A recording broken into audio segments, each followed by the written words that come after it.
आम आदमी पार्टी के मुखिया अरविंद केजरीवाल की मुश्किलें कम नहीं हो रही है। आपके नेता कह रहे हैं कि अरविंद केजरीवाल ईमानदार हैं, उन्हें झूठे केस में फंसाया गया है। लेकिन अभिषेक मनु सिंघवी भी अरविंद केजरीवाल को राहत नहीं दिलवा पा रहे हैं। अभिषेक मनु सिंघवी ने सुप्रीम कोर्ट में पूरी ताकत झोंक दी है, लेकिन फिर भी कोर्ट से अरविंद केजरीवाल को राहत नहीं मिल रही है। आपके नेता बीजेपी पर निशाना साध कर आरोप लगा रहे हैं कि बीजेपी ने केजरीवाल को चुनाव में प्रचार करने से रोकने के लिए झूठे मामले में गिरफ्तार करवाया है और यही दलील कोर्ट में सिंघवी भी दे रहे हैं कि अरविंद केजरीवाल की गिरफ्तारी अवैध है। लेकिन अब जो खबर आई है उसके बाद आपके लिए जवाब देना मुश्किल हो सकता है। क्या है खबर, बताते हैं आपको इस रिपोर्ट में। दरअसल दिल्ली के मुख्यमंत्री और आम आदमी पार्टी के संयोजक अरविंद केजरीवाल को कथित आबकारी नीति घोटाले से जुड़े पीएमएलए मामले में एक बार फिर राहत नहीं मिली है। दिल्ली आबकारी नीति में जेल में बंद सीएम अरविंद केजरीवाल की गिरफ्तारी के खिलाफ याचिका पर सुप्रीम कोर्ट में सुनवाई हुई। इस दौरान कोर्ट ने अरविंद केजरीवाल के वकील से कई सवाल पूछे। बता दें कि इस मामले में मंगलवार को भी सुनवाई जारी रहेगी।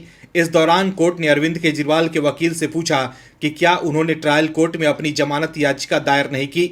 इस पर सीएम अरविंद केजरीवाल के वकील अभिषेक मनु सिंघवी ने कहा कि उन्होंने ऐसा नहीं किया।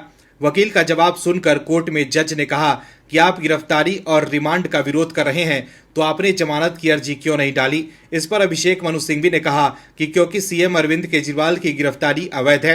अभिषेक मनु सिंघवी की ओर से कहा गया कि हमने गिरफ्तारी को चुनौती दी, ऐसा इसलिए क्योंकि हम इसे अवैध मानते हैं। वहीं ईडी के वकील की ओर से कहा गया कि निचली अदालत में इन्होंने खुद को हिरासत में भेजे जाने का भी विरोध नहीं किया। सिंघवी ने इस दलील पर कहा कि अरविंद केजरीवाल का नाम सीबीआई की एफआईआर या ईडी की एफआईआर में नहीं है। आप संयोजक के खिलाफ बाद में कुछ लोगों के बयान को लेकर उन्हें गिरफ्तार किया गया।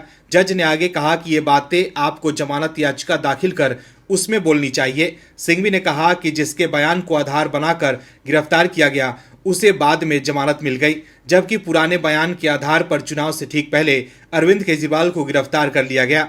सिंघवी के मुताबिक ईडी का कहना है कि अरविंद केजरीवाल ने पूछताछ में सहयोग नहीं किया, पर क्या यह गिरफ्तारी का आधार हो सकता है।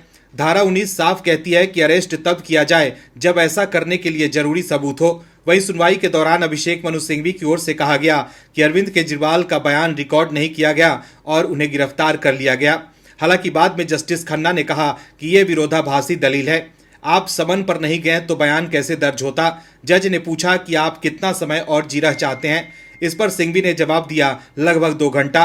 जज ने इसके बाद कहा तो कल सुनवाई जारी रखते हैं। तो देखा आपने कैसे जज ने कहा कि ईडी के समन पर अरविंद केजरीवाल गए ही नहीं तो बयान कैसे दर्ज होते। ऐसे में जज के इस बयान से लग रहा है कि ईडी के समन पर हाजिर न होकर अरविंद केजरीवाल ने खुद अपनी मुसीबत बढ़ा ली है।